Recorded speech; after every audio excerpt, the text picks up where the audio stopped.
Majora's Mask 3D was one of the most requested remakes in gaming history, with fans petitioning Nintendo for years until the game's release. But among that anticipation, there was also some concern that the modern, hand-holding Nintendo wouldn't remake the game without lowering the difficulty or watering down its character, a concern that was realized in the final game. Because a lot of these changes went unnoticed, I wanted to highlight some of them in this video, beginning with a brief history of where the game came from. Being the first polygonal game in the series, Ocarina of Time had a long, arduous development, and when it was done, the last thing Nintendo wanted to do was start over and throw all that work in the trash. And so they began discussing ways of reusing Ocarina of Time's content. Shigeru Miyamoto wanted to rearrange the dungeons to provide a twist to returning players. Eiji Aonuma thought that the original dungeons were already as good as they could be, that they may as well just make a new game instead.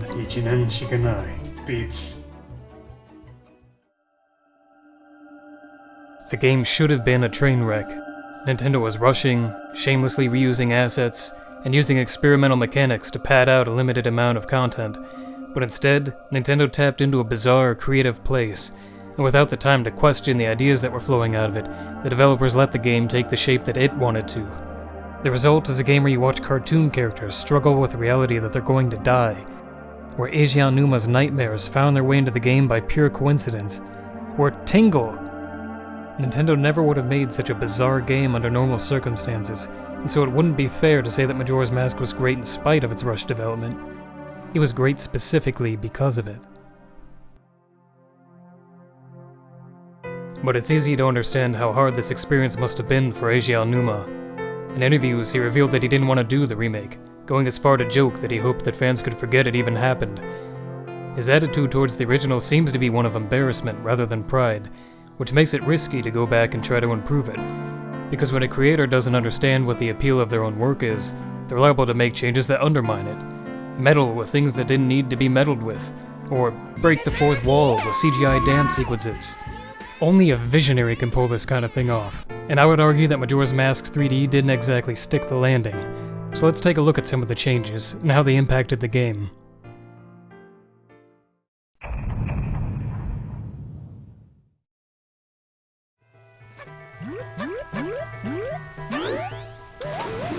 Did I screw that up? Nope, it's broken. Nintendo's design process is to start with the basic character movements and actions, and then build the actual game world last. In that sense, you could say that the world is an extension of your character itself, since it's been designed as a sort of playground for their specific movements and abilities. In the original, these lily pads were sized and spaced according to Link's momentum and acceleration. This is a problem in Majora's Mask 3D because it changes those traits, making Link's acceleration slower with a laggy startup. It's subtle, but it's enough to break Link's relationship with the environment. Pads that used to be simple to reach now require Link to run from the very farthest edge, forcing players to stop and reposition from pad to pad. If the player falls in the water while leaving this area, they'll be started on a ledge where they can't even reach the first pad or move backwards. The player will have to awkwardly run along the mouth of the cave in order to overcome the broken game design and escape. Spin hopping was also broken by this change. In the original, players could dramatically improve their speed by spinning onto the water, carrying all that momentum with them.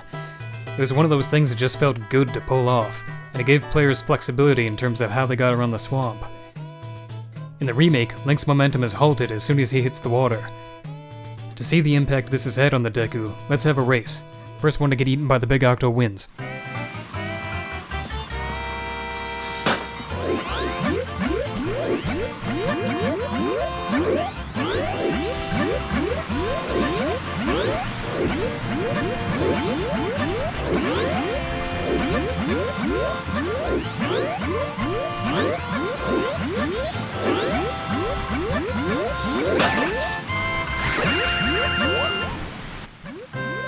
By the time 64 Link finished, 3D Link was only halfway across the swamp, which is not a small difference. You can imagine how much more tedious it would be to hop all the way to the palace or the Skulltula house, which raises the question of why. Why take something no one ever complained about and break it like this? I can only imagine Aonuma was replaying the game, ran off of a ledge, and thought to himself, this is bad and needs to be fixed. Someone who isn't confident in their work may see any little hiccup as a problem with the work itself, whereas a player might run off a ledge and think, I screwed up, and I need to be more careful. And I'm stupid. And that summarizes a lot of the changes in Majora's Mask 3D. Anytime there was a learning curve or a skill to develop, the remake removes the challenge, as if it just wants to get itself over with as fast as it can, and this is especially clear with Azora swimming. In most games, underwater segments slow down the pace, but in Majora's Mask it was just the opposite. Link had never been as fast or agile as he was in the Zora form, taking tight, spiraling turns, diving out of the water like a dolphin, and generally doing a bunch of cool shit. The problem is that an inexperienced player may end up ramming the walls in tight spaces, but with some practice, the players would learn when to dog paddle, or to walk, or just how to swim without crashing into things.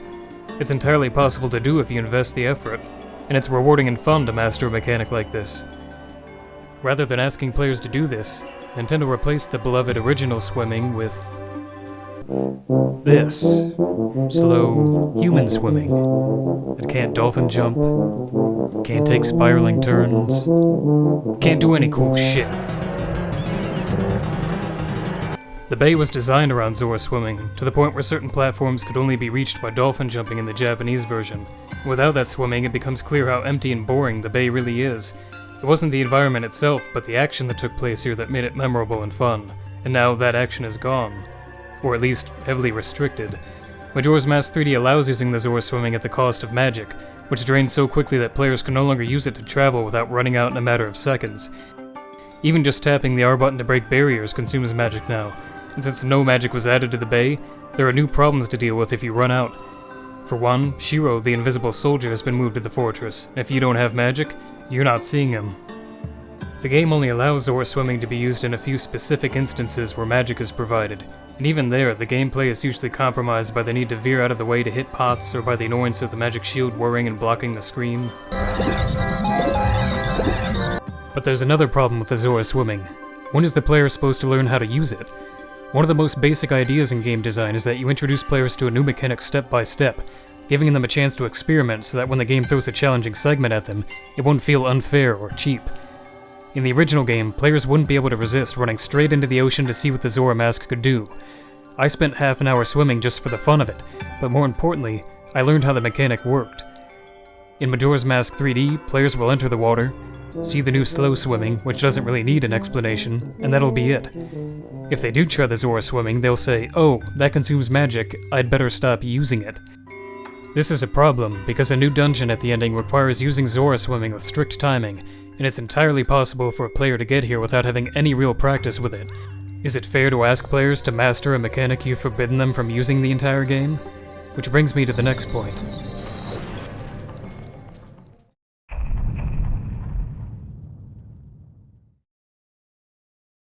In Iwata Asks for Ocarina of Time 3D, the developers recalled how they broke the ability to burn webs in the Deku Tree a certain way. They made sure to correct the issue so that players could continue to play the way that they always remembered, and for some reason this kind of consideration was absent in Majora's Mask 3D. Take the swimming for example. Why not tap the A button once to begin slow swimming? This would free the player's thumb up to move the camera, which would help considering that it's god-awful in the water temple. The swimming was designed for this place, by the way. When you want to stop, tap A again. To Zora swim, hold the A button down, just like the original. And there. Just like that, both speeds are freely available, and a bad change has turned into a good one. All Nintendo had to do was just not throw the original swimming in the trash. The save system is another example. The original was a barrier to some players, and it's great to see a new system that everyone can handle, but did they have to remove the original one? It's the definitive way to play. You start with a new cycle and you can do whatever you feel like at that moment. If you're bored of the main game, you can do a side quest, or mini-games. Whatever you choose, you have to plan your day out at the start, and execute it as efficiently as you can. Every play session is like a speed run, requiring more exertion than other Zeldas, but the cycles are perfectly timed to end when the player starts feeling exhausted.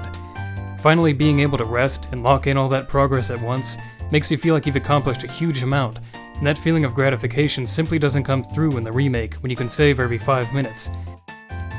So how about this? Keep the prompt to save when playing the Song of Time so that players can ignore the statues and play the original way. Or add an N64 or Hero Mode option at the start. Star Fox 64 3D did something like this, and that game was developed in just 1 year without using the original source code like this game did. Then you have Old Dalawa. In the original game, there was no clear pattern for defeating him. You could use every attack at your disposal to a good effect against him, and you needed that kind of flexibility because he would rapidly cycle through attacks against you. It was a dynamic, unpredictable fight with only one clear rule. First guy to die loses!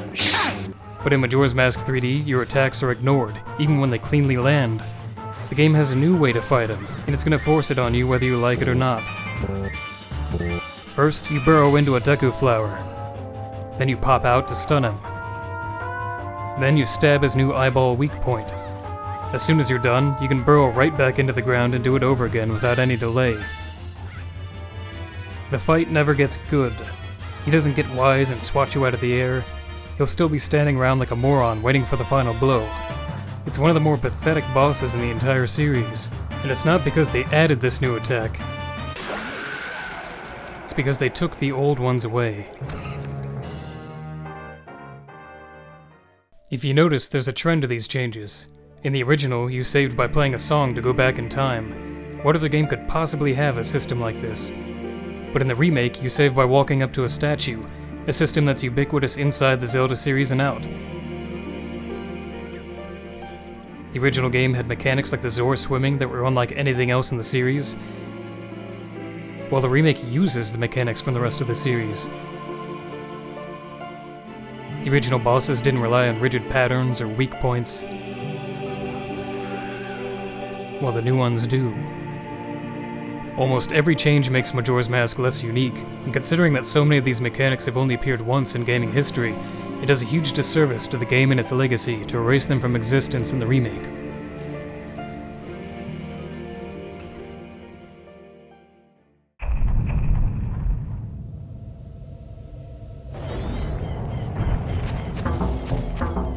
This is a big one. Fans were so concerned that Nintendo would nerf the game that Aonuma had to go out of his way to clarify that they weren't going to alter the difficulty. But that wasn't exactly true. Take the Kida fight, for example. The original premise of this battle is that you were chasing a boss through a gauntlet of enemies. With perfectly executed attacks, you could catch him near the end of the track, somewhere around here on the map. It was a stiff challenge, but one that could easily be retried. And with a little experimentation, players would find a number of ways to gain the upper hand. And isn't that what video games are all about? Overcoming challenges through resourcefulness and problem solving? See if you can spot the change the 3D version made to this fight.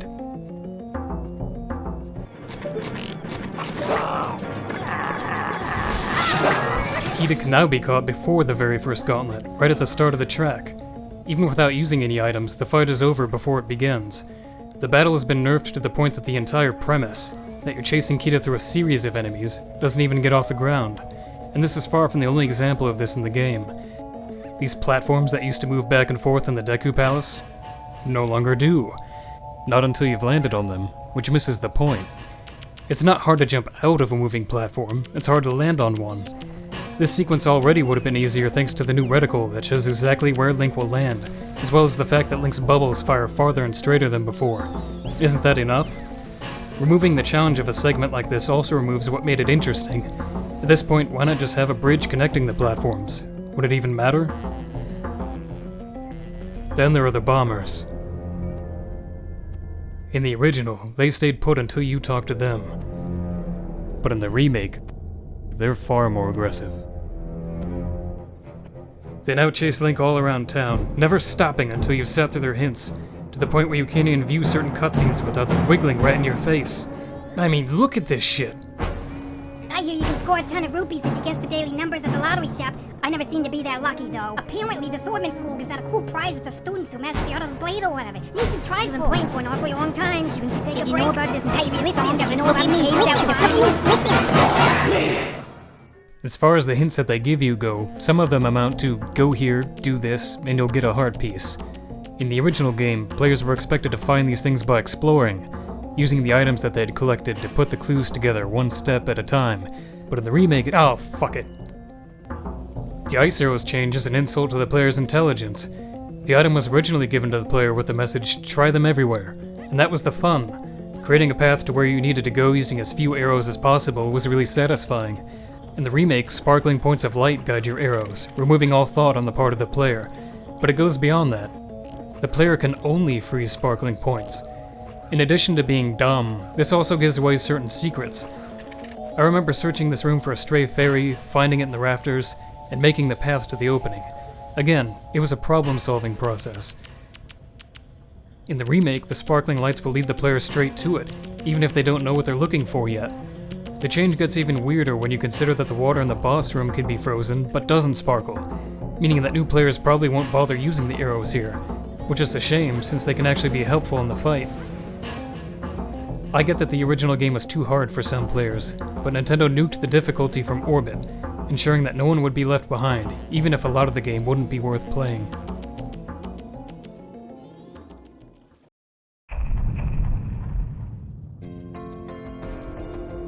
Obviously, not every change in the remake was bad. There were a lot of great ideas for improving the game, but some were implemented better than others.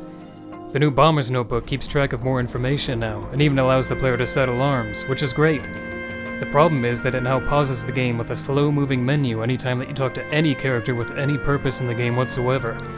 It's exactly what players hated about Twilight Princess and Skyward Sword, beating them over the head every time they picked up an item. In comparison, the original game just played a quick little jingle, enough to let you know you were on the right track, and then it got out of the way.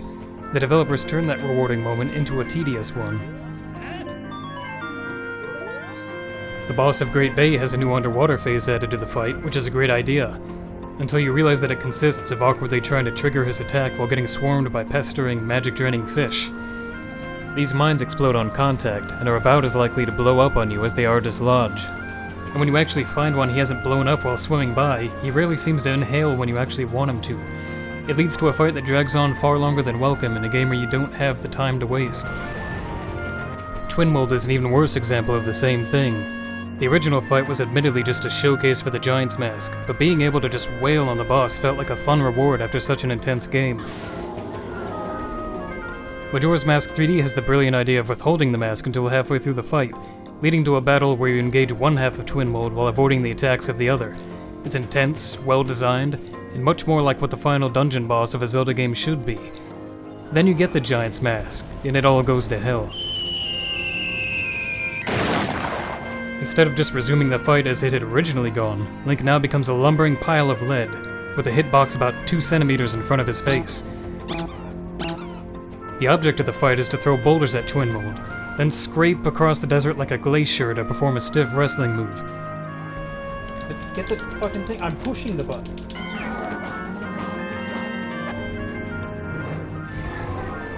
After using up all of the boulders, the fight is already far longer than the original, and the new phase has long since run its course, but the fight just keeps going, devolving into aimless punches as Twinmold flies by, and if you happen to get scraped on the way, have fun flying way on your ass.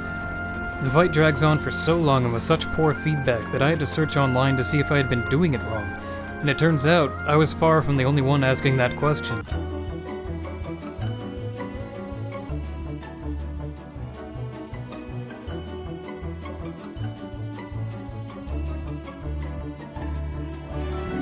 All Nintendo had to do was just leave the Giant's Mask as it was for the second half, and this fight would have been a clear improvement over the original, balancing a new challenge with the original fun.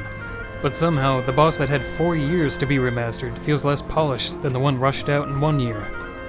Even easy wins like the audio and visuals aren't quite what they should be. Take a listen to the Astral Observatory in each version.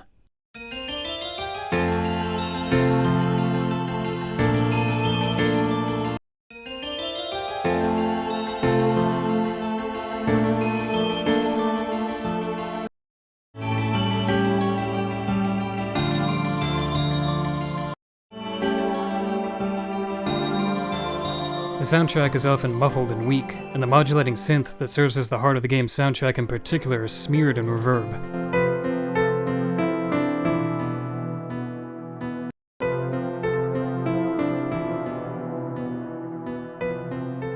The new high-poly geometry is great, but the developers didn't catch a few screw-ups like this one, where the hardest fairy to get in the game was made even harder by a grabbable ledge being made ungrabbable. The only reliable way to get this fairy now is to waste a minute of your life floating down from the very top of the tower. Enjoy.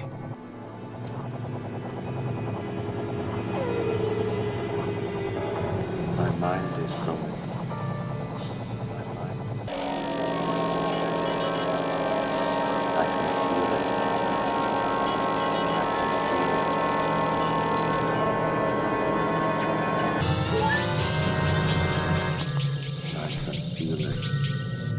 It would be foolish to say that the game is anything other than gorgeous on the 3DS, but maybe a little too gorgeous. The stock pot end used to have warped floors, peeling wallpaper, a roach-infested kitchen, and what looks like spatters of...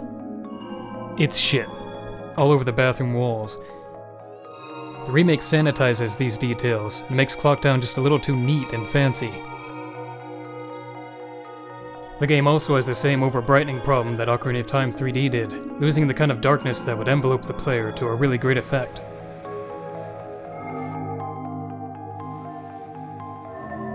The moon's face used to be a confusing mix of emotions, as if every negative feeling was being expressed by this thing at once. The new face is just angry, to the point of looking goofy from anything that's not— Alright. But before wrapping this up, I want to talk about one change Nintendo did not make. Everyone agrees that Ocarina of Time's Water Temple was the low point of an excellent game, and the 3D version fixed this by smartly streamlining the item interface. Majora's Mask had an equivalent sore spot in the Stone Tower climb. This segment required changing into different forms to play the Elegy of Emptiness over and over again, once for each switch, then swapping out all of your gear to hookshot and fight your way to the next level, where the switch gimmick would repeat. It pushed the inventory system beyond its limits, resulting in a halt of the game's pace where you spend more time pausing, swapping items, and sitting through the Elegy of Emptiness than actually playing, which makes it so baffling that Nintendo, after so many changes everywhere else, did next to nothing to improve it. Ideally, they would have added some kind of clone button after playing the Elegy of Emptiness the first time, allowing copies to be created without the song. Failing that, they could have done what Wind Waker HD did years before and cut the encore performances out after the first play.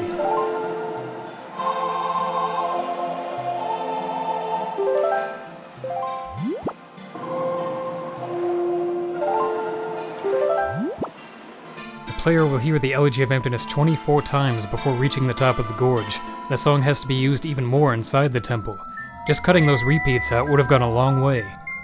Wind Waker HD also made great use of the D-pad when sailing, putting commonly used items on it to free up the mappable buttons. The 3DS just happens to have 3 unused directions on the D-pad. Why not put the transformation masks there so that they never need to take up an item spot? The fact that Nintendo didn't try to fix this segment, but did take the time to add 2 fishing holes, makes me feel like we're on entirely different pages with this game, which is really the takeaway of all this.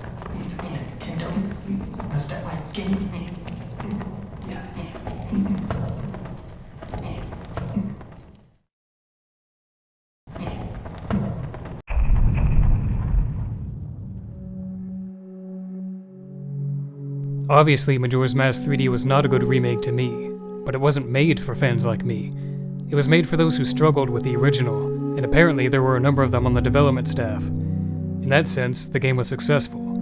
I noticed a lot of Miiverse posts saying things like, "I couldn't play the original, but I can play this." That is a good thing, but it doesn't mean that this is a good remake. The best remakes don't cave into critics or hide the original gameplay in embarrassment. They double down on the original, celebrate it, and enhance without disrupting the soul of the game. This game could have pleased old and new players alike with such small changes, if Nintendo had just cared enough about the original to see value in its mechanics. Most people seem to prefer Majora's Mask 3D because it's easier and prettier, but that doesn't make it better. Not when it leaves so much of the original design behind or in a broken state. Hopefully, when Nintendo inevitably ports the game to a future system, they'll reconsider some of these changes. Until then, the original will continue to stand as the more interesting, challenging, unique, and definitive way to play this weird, wonderful game.